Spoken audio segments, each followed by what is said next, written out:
Good evening. I call to order this joint City Council and Planning Commission work session for Tuesday, December 17th, 2024. It's 5:30 p.m.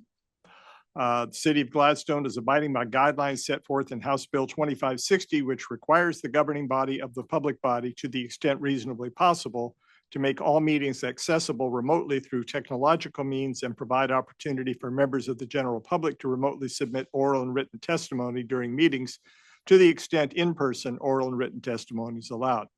Therefore, this meeting will be open to the public both in person and virtually using the Zoom platform.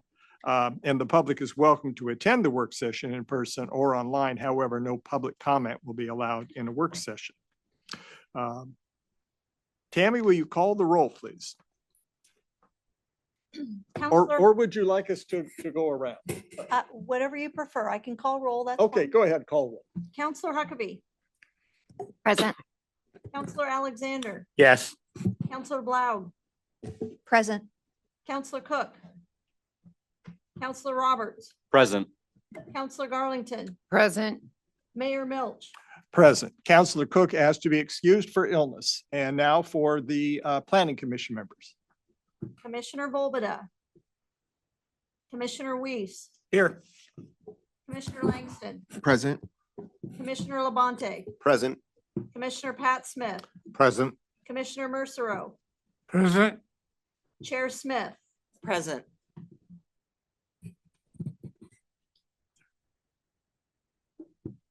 And Commissioner Volbada indicated she was unable to be here this evening due to a family matter. Okay, so everyone who's going to be here is here. And on our agenda, we basically have one item. This is kind of a follow-up to a joint session we had back in September to discuss the Gladstone Town Center boundary and potential implementation measures. So I will turn it over to staff, and you have your packet with a brief report, and also there's a printed copy of the screen presentation that we'll have. Thank you, Mayor Milch. And I have to start by apologizing that the font that I sent the presentation in is not a font the city has. We have run into this before, but didn't realize it was an ongoing problem. So no more Aptos display will come from my office. It looks better on my screen than your printed copy or what's going to be on the screen. So I'll just go through it. But the good news is it does closely follow the memo that we sent out last week. So no new information is in the slideshow. But what we wanted to do was just run you through. I really have two goals for this evening. The first is to just really convey why staff is recommending the option we're recommending and get general consensus. I know not everybody that's their favorite pick, but we need to move forward with something, and we're fairly evenly split. So we got together as staff and made a recommendation. And then I want to talk about how we might implement that chosen option, and that's the next step in the project. So without further ado, next slide, please. We'll run through the project update with you, give you the staff recommendation, talk about those potential implementation measures, and then tell you what's coming next in this project. Next slide, please. And this one's going to be one of the ones that's not looking so good. So I'm going to just tell you. So the Gladstone Town Center Stakeholder Advisory Committee met again after your last joint work session. As you recall, we forwarded these two options that are on the screen and in your packet. It's sort of the expanded Portland Avenue and then the inverted T.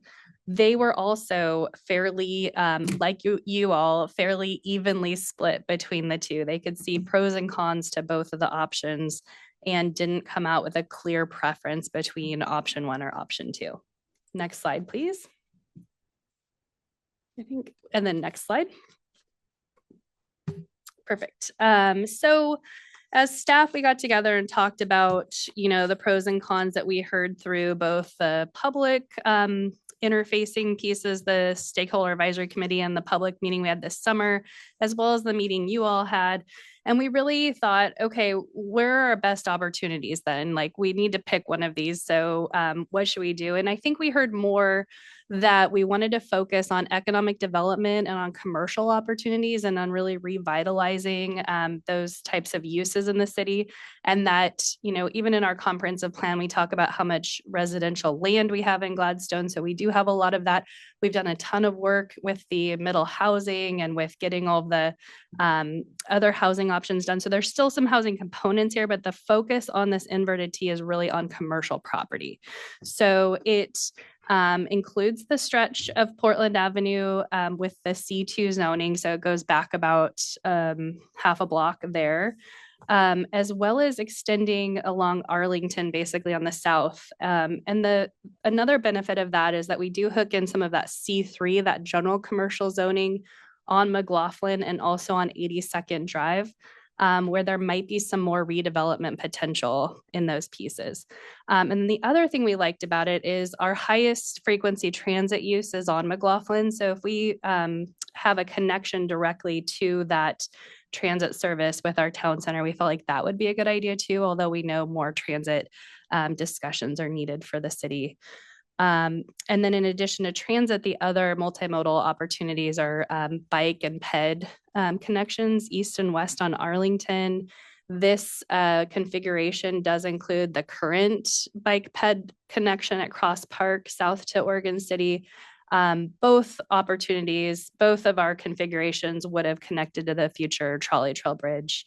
And both allow us to continue focusing our efforts on Portland Avenue with our updated urban renewal area and with Main Street opportunities and things like that.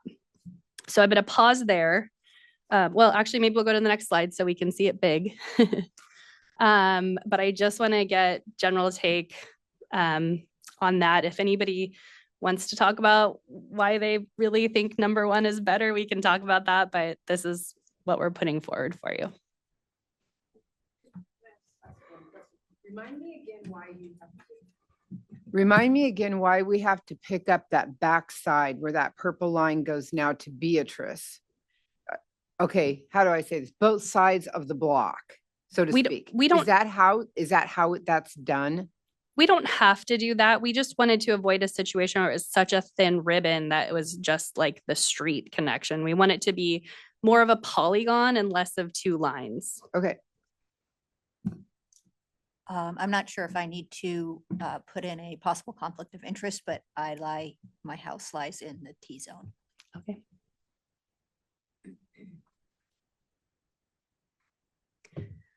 Okay. So our focus really is commercial, and we're in a weird situation where we've been running down the road of the downtown revitalization for a long time, and that got kind of and that makes sense to be part of the city center project. You know, when we think of a center, I think of like the center of a target. There's like a point, and this is, you know, so this is basically a type of funding mechanism that we're getting into here, and instead of like the idea of having a center, like a spot. Yeah. So in addition to a funding mechanism, there's, you know, we envision applying some zoning code changes to properties within this area. So also reducing barriers to certain kinds of development. And what we heard was focusing on commercial properties was the preference. There are still residential properties in here, as Councillor Garlington pointed out. And so we have some options to look at that zoning too, but we don't have to do that.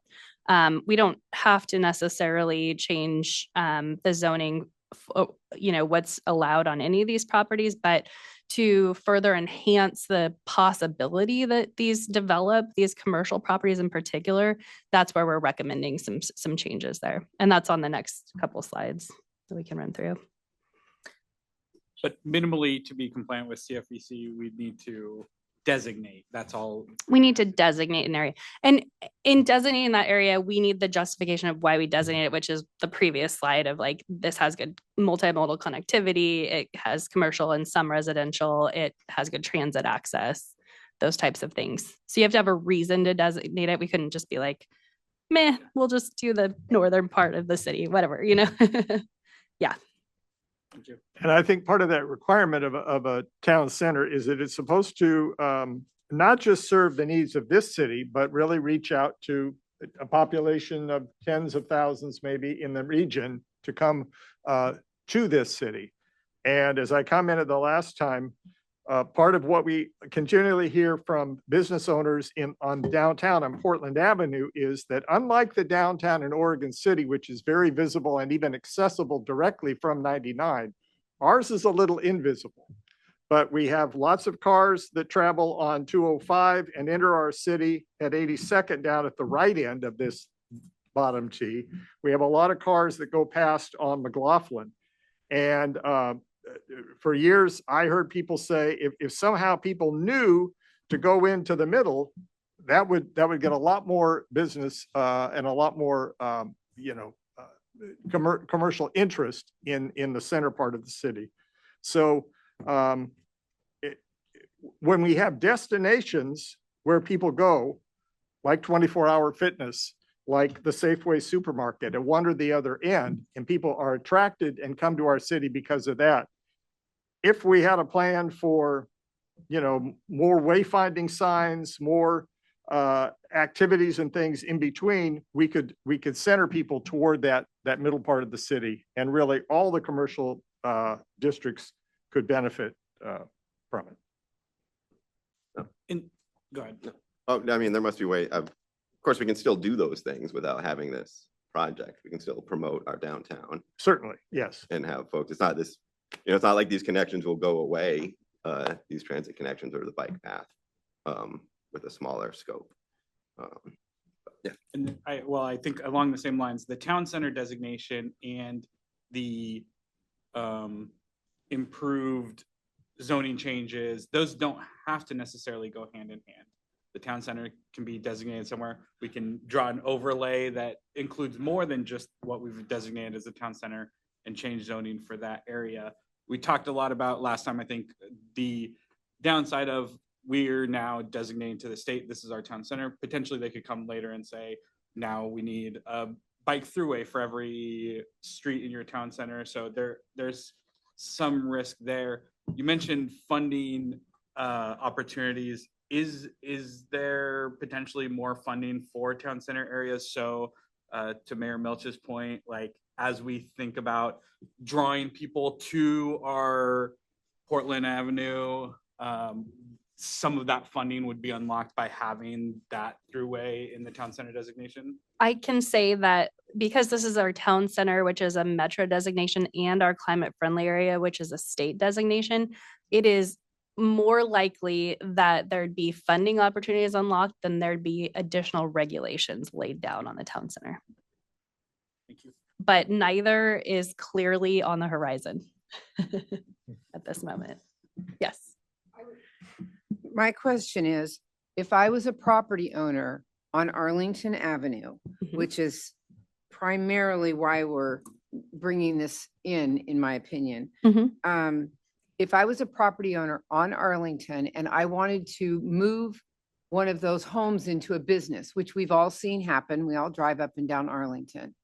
Does this make it easier for that property owner to become a business rather than having hurdles because they're still in a single household residential district? That is a great question. If you guys don't mind, we can move forward and talk about those. I didn't put that forward as an option, but I'd love to talk about that more. Can we do one slide on parking and then go to potential code changes for those properties? Let's do one more slide.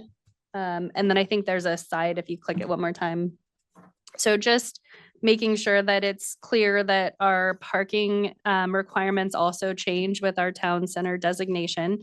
So currently the teal area, the rhino's face for is already not able to be required parking. So a development comes in, they don't have a minimum parking requirement there. And that is due to proximity to McLaughlin Boulevard, our high frequency transit.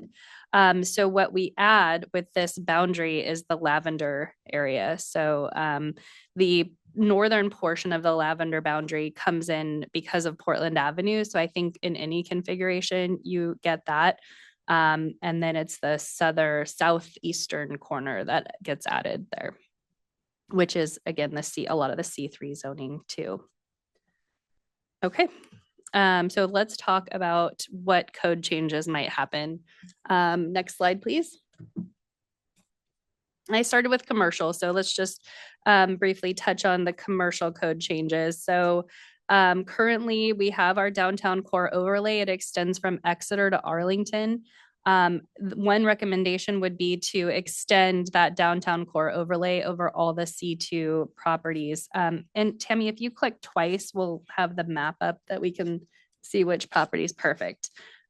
So the currently, and I'm sorry that the town center, or excuse me, the downtown core overlay is not marked on this map, but it runs from Arlington to Exeter. So it's a 4-block stretch right now, as you're all aware of. And that when we were adopting the code changes for that, we did have some, property owners on either side expressing some interest and also having the downtown core overlay be applied to their C2 zoned properties as well, so that they can take advantage of some of the design standards like the 0 lot line and things like that within the downtown core overlay. So I think that that code lends itself well to the entire rest of the stretch of Portland Avenue that would be included in here.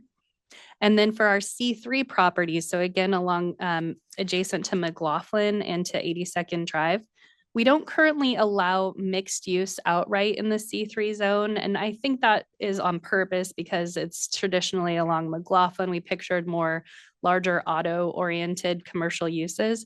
But now if we're really talking about having places that people can live and work and recreate within a distance that they can walk or bike or take transit, then maybe allowing a mixed use where you could have some apartments in addition to some commercial uses on those properties. So only within the town center, but on those C3 properties might make a lot of sense at those nodes that Mayor Milch was talking about as people are driving by.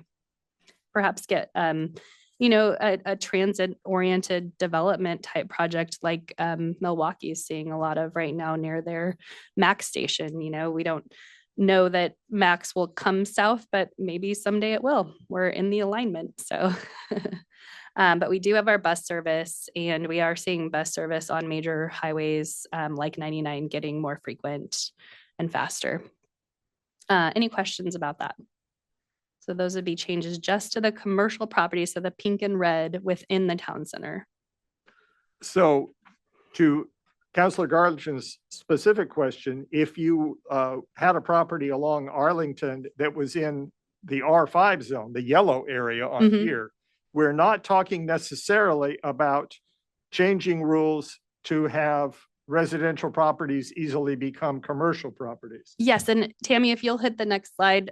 So that is the bottom part of the page is the residential changes that might be proposed.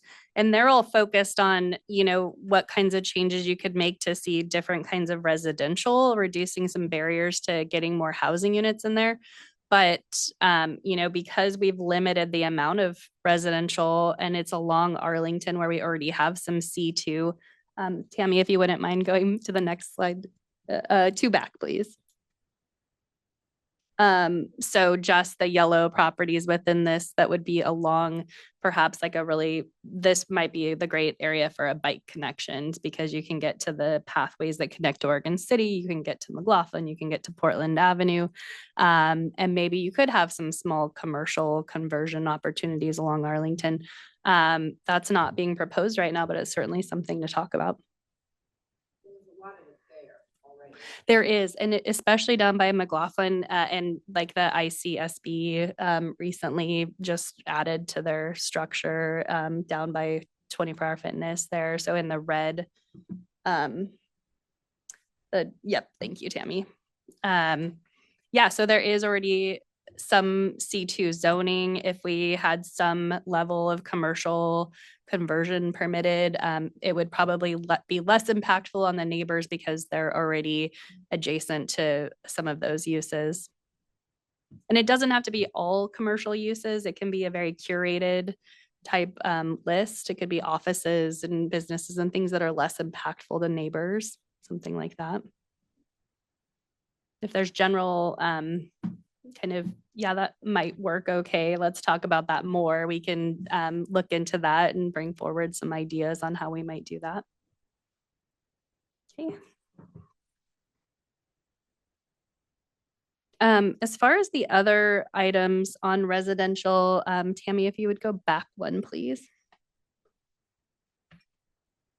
So just some bullet points on what is currently permitted in the R5. So anywhere in the city, if you had an R5 property, you could do 5 to 8 units on your property as long as you're meeting dimensional standards through a conditional use permit.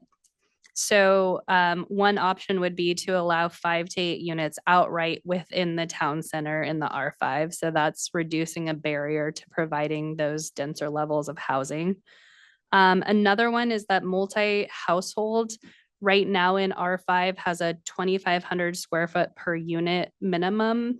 You could consider reducing that down to 1,500 square feet per unit minimum just in this town center boundary so that you make the development of multifamily housing that's near these multimodal connections and these, focused economic development opportunities a little easier to do.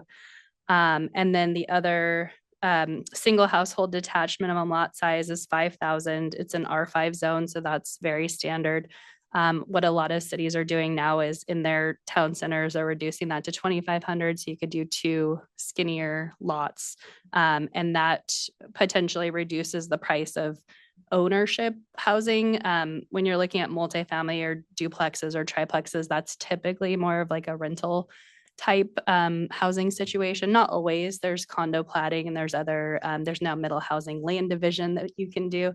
But the single household detached units tend to be more of an owner occupied residential use.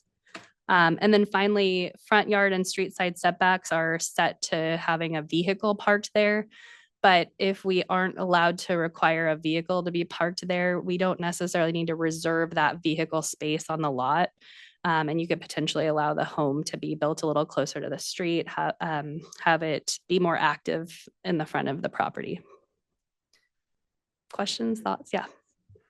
So answer this. Can the changes that you've got here designated between commercial property and residential properties, because some of some of what I've heard from prior meetings is the concern about over residential, too much residential, not enough parking, that sort of thing. Can the commercial be done and the residential not? Yes, you can Okay. choose to really focus your town center on economic development and bringing vibrancy by increasing the opportunities for commercial development. You can make a case that Gladstone has done all the middle housing work, that there's a lot of housing types permitted within this area, and that Gladstone has typically been a residentially dominated city. So yes, you could definitely do that. So I think that's something for planning when they start talking about moving boundaries or specifications needed or areas to change for commercial and or higher density housing. You're not required to do that. But I think what I'm still pushing at is some of the properties that are owned with the person owning them, their mindset is some sort of a commercial conversion at some point. And that's where I want to, I think that's where my personal preference would go. Yes, so currently you could come in and get a home occupation permit, but that has its limits. And so if you are operating a business and you own a property in this area and we change the rules, you could potentially then take that next step with the property that you're already occupying and not have to go find another commercial piece of property if it was in this town center area, was designated for this. I think it's a great idea to consider.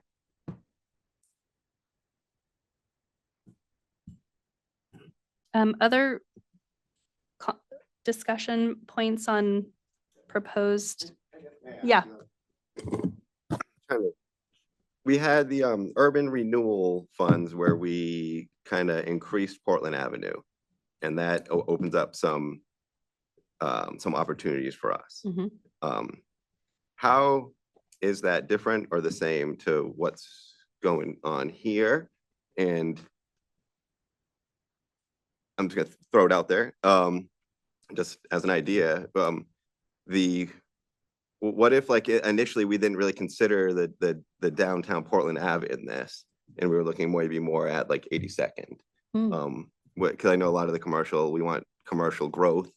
I'm just, where am I going with this? I feel like, could there be an opportunity to kind of change our focus here? We- Uh, We did two things with the urban renewal. We Mhm. expanded the urban renewal area to include the downtown corridor Mhm. more than it had been before. Yep. So that means that some of the urban renewal funding could be spent there. Okay. But many of the commercial areas that are part of this were already part of the urban renewal district, including the region close to Safeway and the DMV and that end. So we also, and the action that we took also expanded what was termed indebtedness, but basically the amount of funding that will come by segregating property taxes from going to the county and school districts and others, and having them used in the city for this kind of economic development. So that those funds could be used not just in the area that we just expanded the boundaries, which was Portland Avenue area, but also if there were a project that, that looked promising, Mhm. some of those funds could help with infrastructure improvements or storefront improvements in the other commercial areas that are already a part of the boundary. So what I'm hearing there is that we are in some ways already kind of setting Portland Avenue up for success in that way, where it may not necessarily need to be tied to this city center.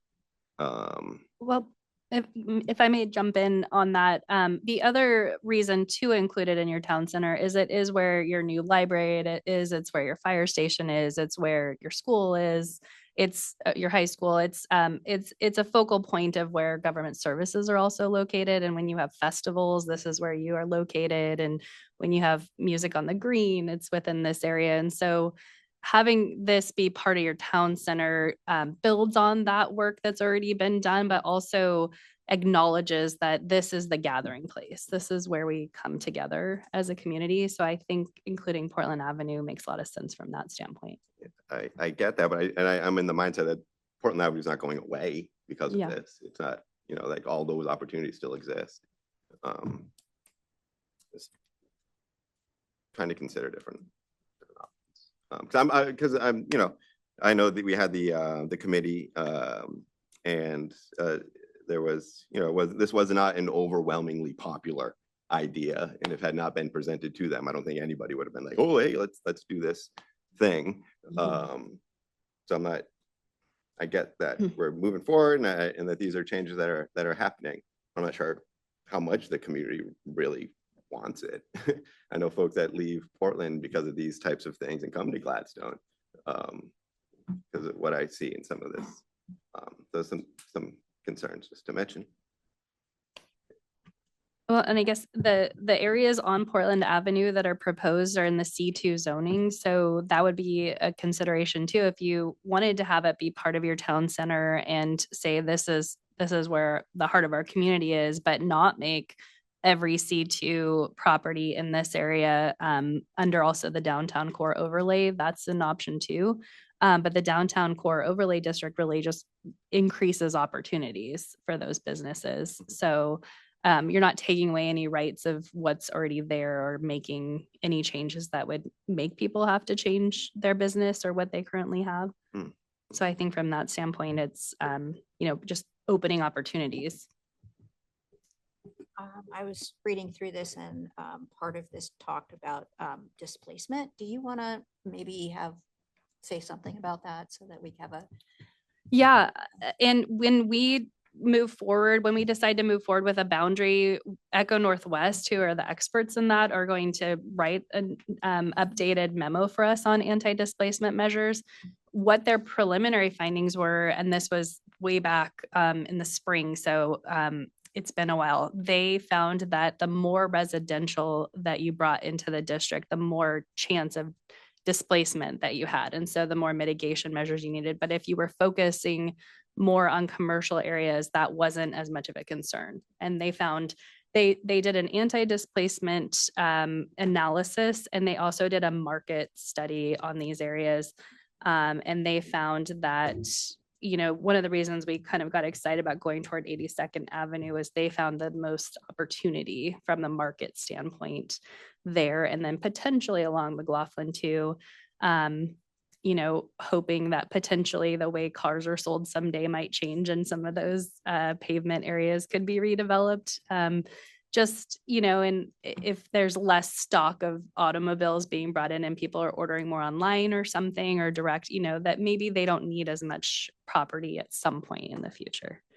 But I think Mayor Milch mentioned this at one of our meetings that we have seen a lot of investment recently in several of those dealerships. So I don't think they're leaving anytime No, soon, but The ones associated with the major automobile brands offer more than just sales of cars. They do service and yes, maintenance and repairs.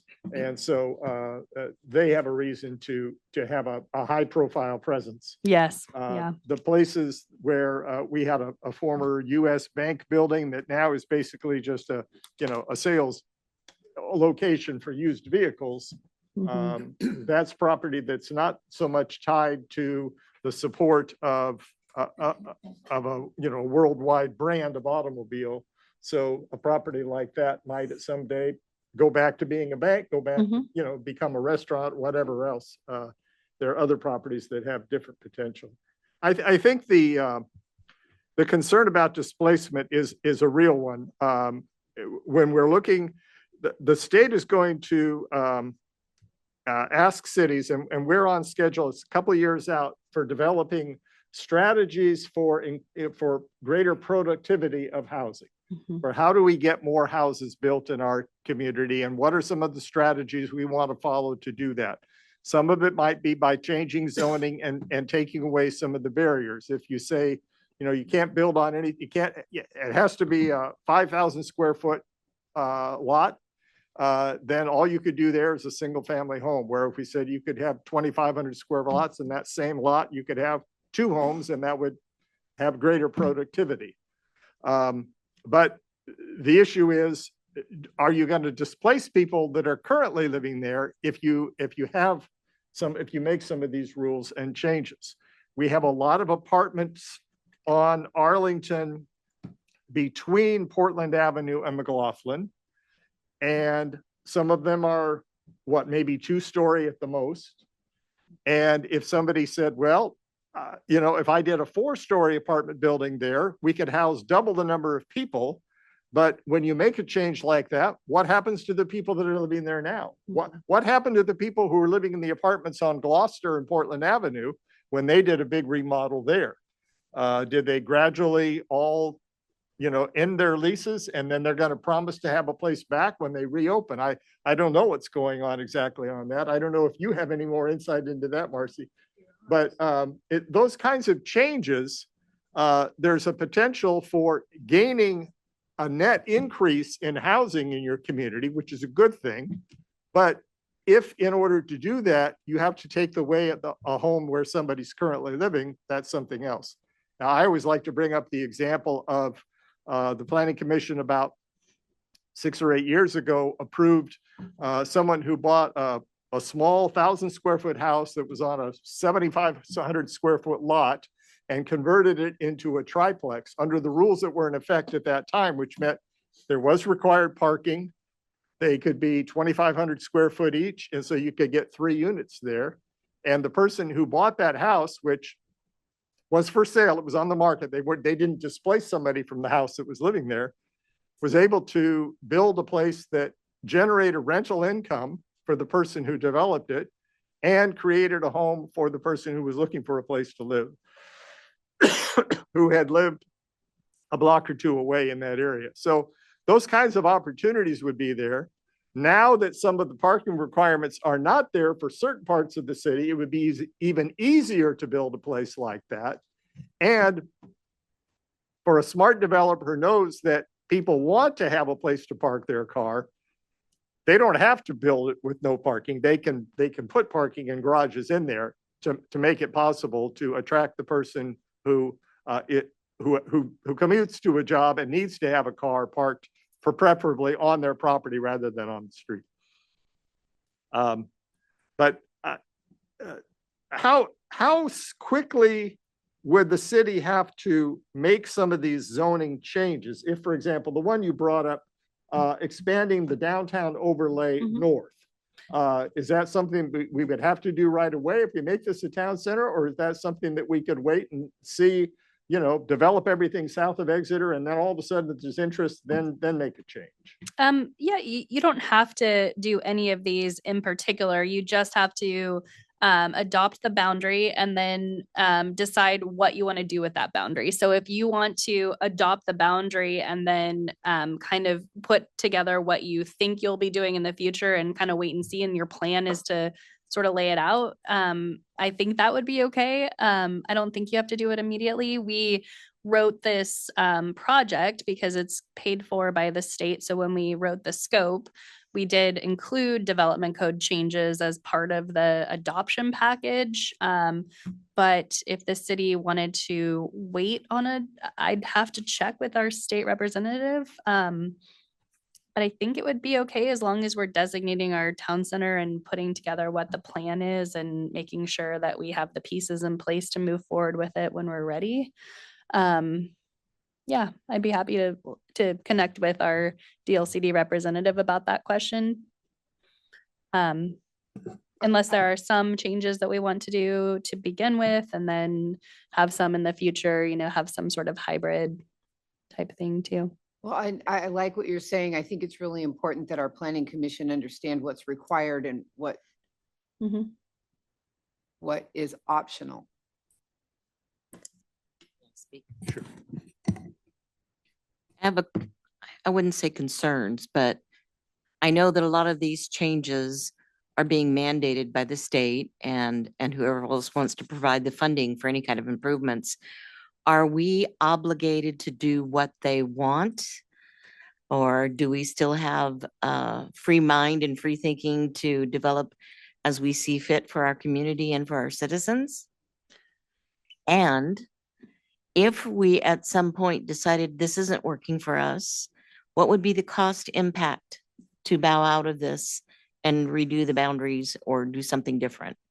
You could always change your town center boundary. Okay. You aren't. I don't want us to be locked in. Yeah. Okay. It certainly is something that once we move forward to the adoption phase, we'll be giving state notice, we'll be updating our zoning map, we'll be putting this boundary on that. So then to change it, we'd go through that process again, right? So we'd be letting Metro know, we'd be letting the state know, hey, we decided to make a few changes to this. Okay. The other thing I wanted to note on that piece was, I think you said something to the extent of what the state or the Metro would want us to do versus what we locally would want to do. And so the benefit of being part of Metro with all of these climate friendly and equitable communities pieces is that there aren't specific pieces that you have to implement. So we've done the CFAC work in Talent and in Sutherland and in other cities that aren't part of the Portland Metro. And we had to follow this recipe. You have to have 700 feet in width minimum. You have to have 15 units per acre in density minimum. There's like specific pieces if you're outside of the Portland Metro. If you're inside the Portland Metro, that's sort of already baked in, I guess, from the state's perspective, because you're following Metro's town center guidelines.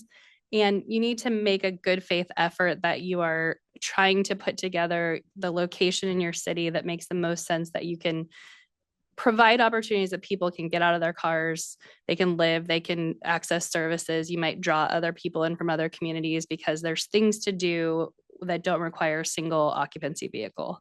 So as long as we're making that case, we have a lot of flexibility to do that. I was just concerned that we must know you have to have it 6 stories high. And it's like, no, in some cases that would not be applicable, nor would it be fair to the current residents. We're not putting any recommendations forward to changing any heights. Okay. There's no height recommendation changes in any of this, because I've sat through those meetings too. I know how that is seen, and you're not the only community by far that feels that way. So, but you do have to do height in the other communities that aren't part of Metro. They do have a minimum height. Okay. I believe it's 50 feet. Councillor Huckabee was trying to give some input. Oh, we have? Okay. I know you tried a couple of times. so. I'm sorry. We don't mind going back though, if you, okay. And I saw Commissioner Langston too. Did we? He was just trying to help me out. Sorry. Just for, the community members that are listening, we are not willy-nilly saying, hey, we want to take on this project. That sounds like fun. We have to do this. Mhm. It's Yes. mandatory. Is mandatory. We are obligated to meet our climate friendly and equitable communities standards, which is designating a climate friendly area. Because we are in the metro area, that is also our town center. So we're calling this our town center. You could also call it our CFA, our climate friendly area. It's the same thing for cities that are in the Portland metro, Thank you. and it is required. There seemed to be some confusion on whether we're doing this for fun. Yeah, we Or if are- somebody's telling us we need to do it. We are required to do it, and it is a funded mandate. So the state has funded the work that we are doing on it.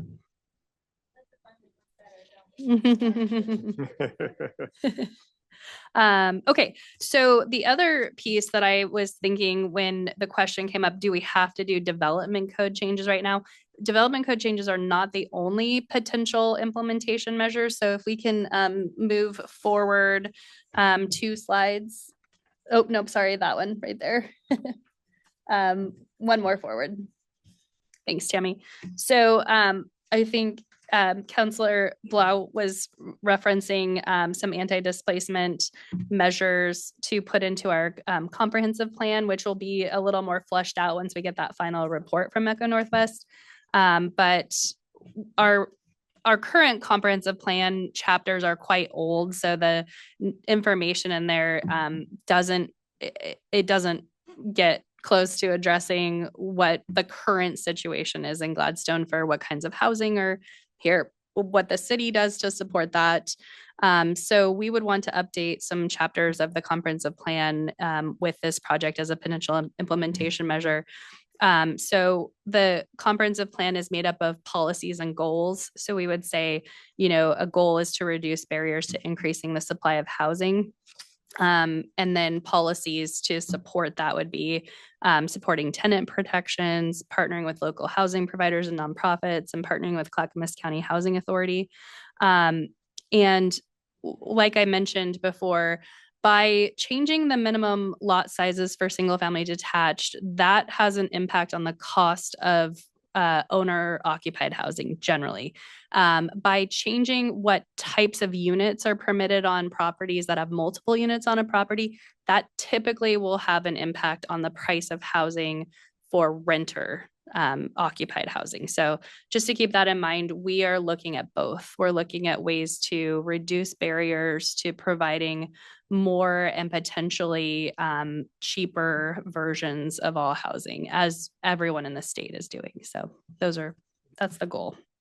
As far as the economy chapter, our current chapter on the economy doesn't talk about mixed use development. So that might be an important piece to add in with the town center, to say that we encourage mixed use development within the town center, because that's how you mix those residential and commercial uses and allow people to go about their daily lives a little more effectively without having to get into their automobile. And then we would acknowledge the Gladstone Town Center as the center of activity for the city. So like where you have your festivals, where people come together to meet and eat and do all the things and work, hopefully. So those are comprehensive plan changes. Any questions about that? Yeah, So again, these are optional, not they're optional and mandatory. correct. Okay. They're optional. Yep. Okay. And then the final optional potential, and every page says potential. These are potential. This is the toolbox, and then you pick which tools you want to use out of the box. Our administrative actions. So these aren't related to updating our comprehensive plan or our development code, but what kind of the stuff that Jackie manages. And the first is to complete the streetscape enhancements and utility infrastructure upgrades on Portland Avenue. That's in the works. Part of the urban renewal changes and things to fund that. And so that's a great implementation measure that I would recommend going ahead and moving forward with, since you're already doing it. But it can be tied to this project. consider, and this is where you can optionally consider bike route enhancements on Arlington Avenue, consider whether that's the way that one multimodal way that people could get east-west in the city from McLaughlin to 82nd Drive. Redevelopment of the former library site. I know there's a big piece of potential sitting right there and within the heart of the city. So how that redevelops, does it redevelop commercial? Does it redevelop mixed use? Does it redevelop fully residential? Is it affordable, like in some sort of, mandated way? There's a lot of opportunity on that site. So even just having as part of the Gladstone Town Center plan, saying, we have a big piece of potential that the city has control over. That's a nice piece to add in there.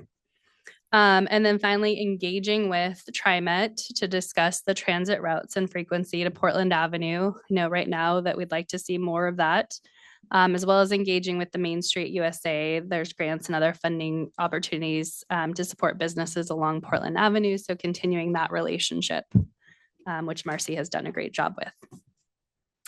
Any questions about administrative actions or thoughts on those?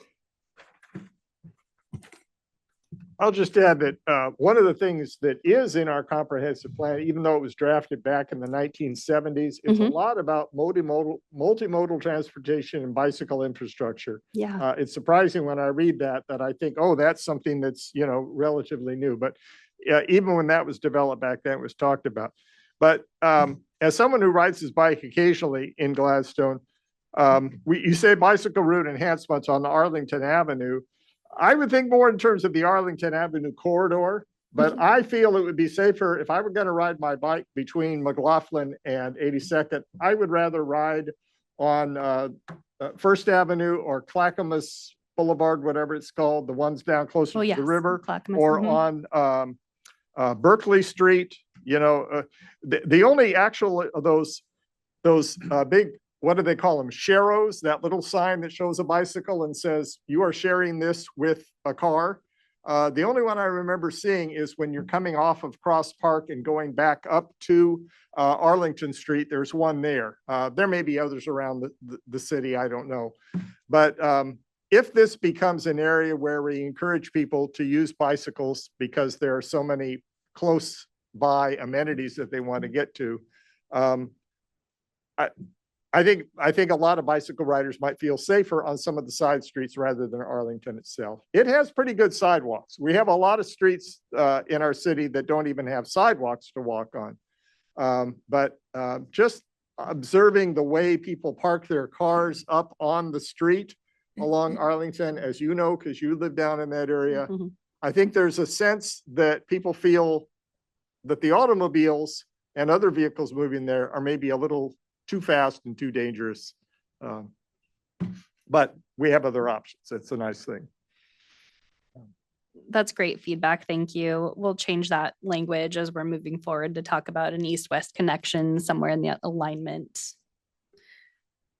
Other thoughts on the administrative measures? Okay, next slide, please. Well, that brings us to next steps.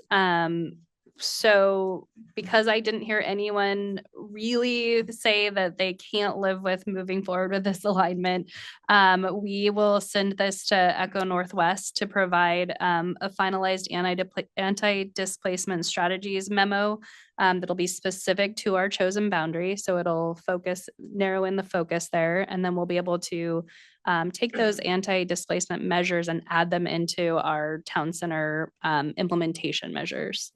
We have there that we will update the municipal code, comprehensive plan, and zoning map.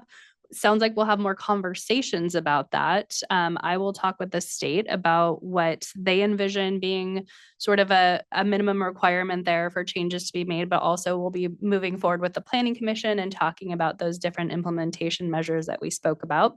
At a minimum, we'll update the zoning map to identify the boundary on there. So that will be for sure.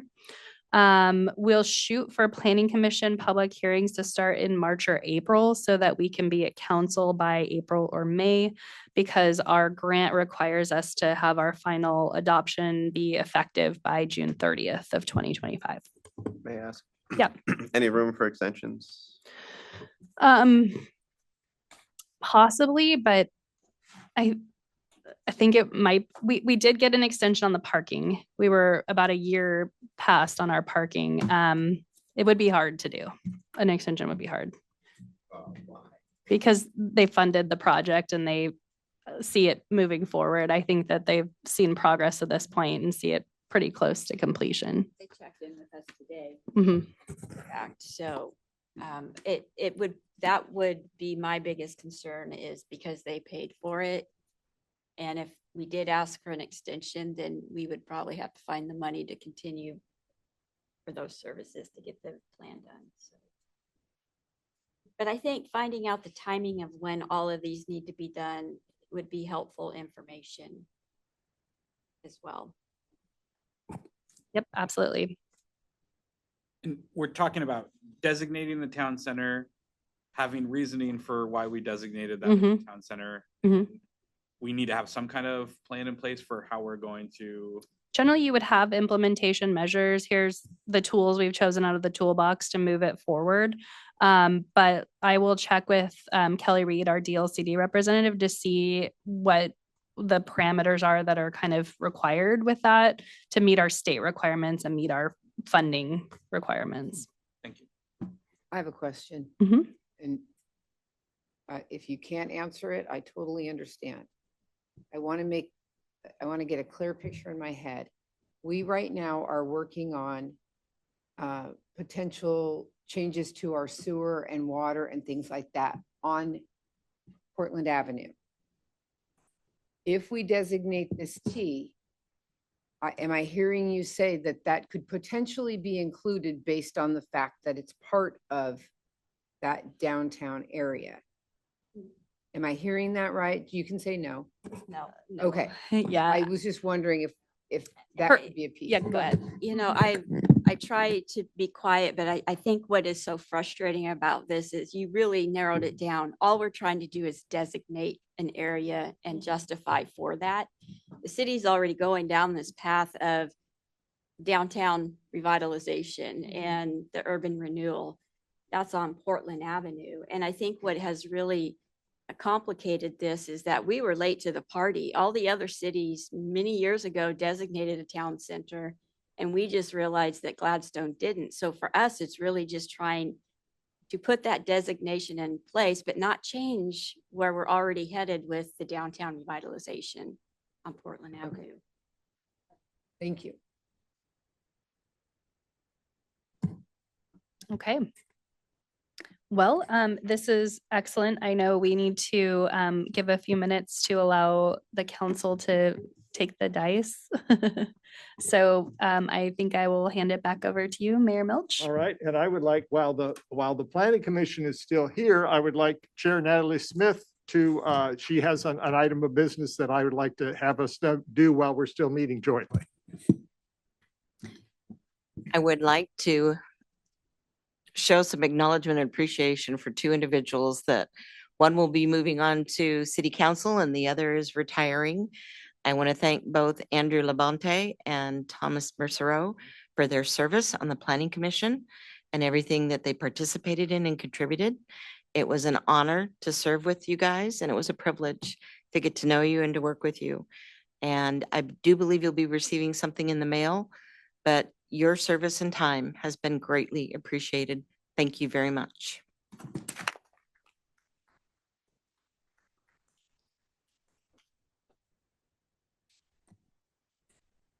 With that, we adjourn the work session at 6:25 p.m. And the city council will re-adjourn in a few minutes. Council, we can take our seats up on the dais for a very short meeting that we have one item on the agenda.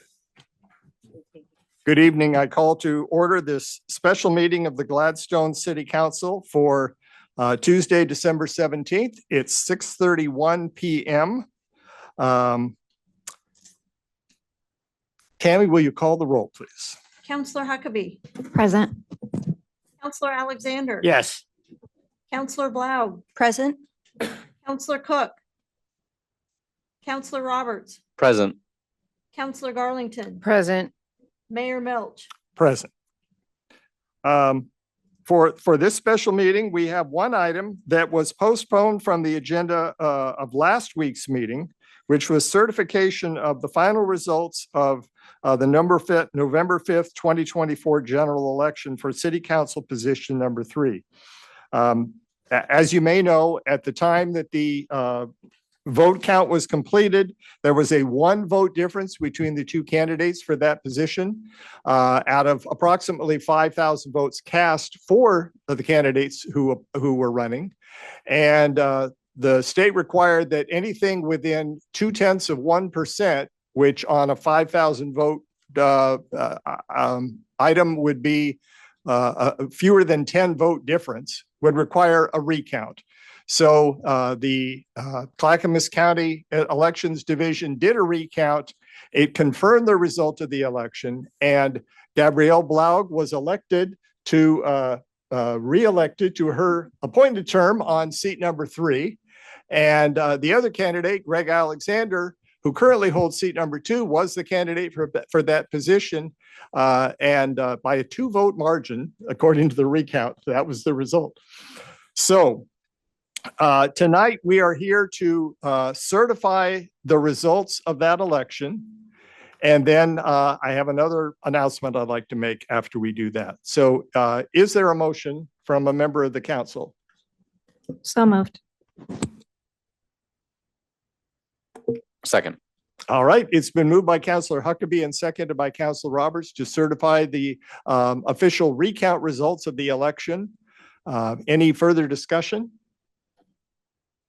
Tammy, will you call the roll, please? Counselor Garlington, Yes. Counselor Roberts, Yes. Counselor Blau, Yes. Counselor Alexander, Yes. Counselor Huckabee, Yes. Mayor Milch. Yes. So the election is certified. Well, as a result of that, we are saying goodbye to one more veteran city councilor. Counselor Alexander has served for 4 years, has prided himself on being a good representative of the people. He listens and gets involved in the community. He knows more people in Gladstone than anyone I know, and brings their concerns to us on a regular basis. And I understand over your 4 years, you've never missed a meeting. Every time you're called upon to come and serve the people in your capacity as city councilor, you've shown up. You know, at the school district, they had a campaign about Gladstone shows up. Well, Greg Alexander shows up. So Councilor Alexander, we're appreciative of your service. We have a plaque prepared to honor and recognize you for your work in the community. And I will pass this box down to you. Thank you. It's been a pleasure. Congratulations to Councilor Black. Great race. Thank you. Well, we don't have as big a crowd here as we did the last time, but I think you deserve a round of applause for those of us who are here. And I hope everybody at home is applauding.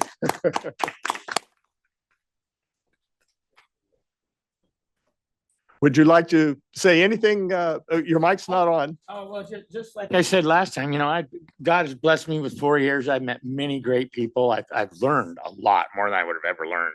And just said, I'll just be praying for the councilors, the committees, the city, and that we just keep going forward in a great positive way. And congratulations again to, that's the closest race I've even heard of. You know what I mean? So that was awesome. That was good to be part of. So thank you. All right.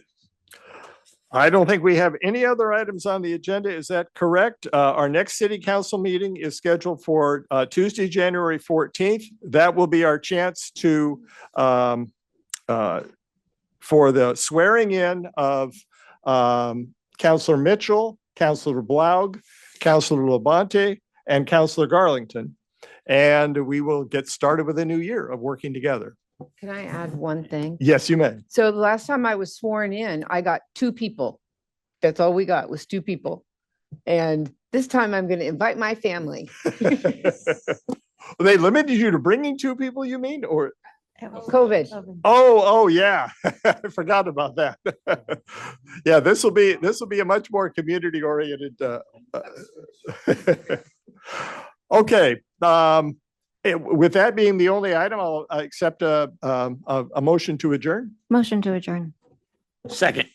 All right, it's been moved by Councilor Huckabee and as his last official act, seconded by Councilor Alexander. Tammy, call the roll, please. Counselor Blau, Yes. Counselor Roberts, Yes. Counselor Garlington, Yes. Counselor Huckabee, Yes. Counselor Alexander, Yes. Mayor Milch. Yes, we are adjourned at 6:37 PM. Thank you all.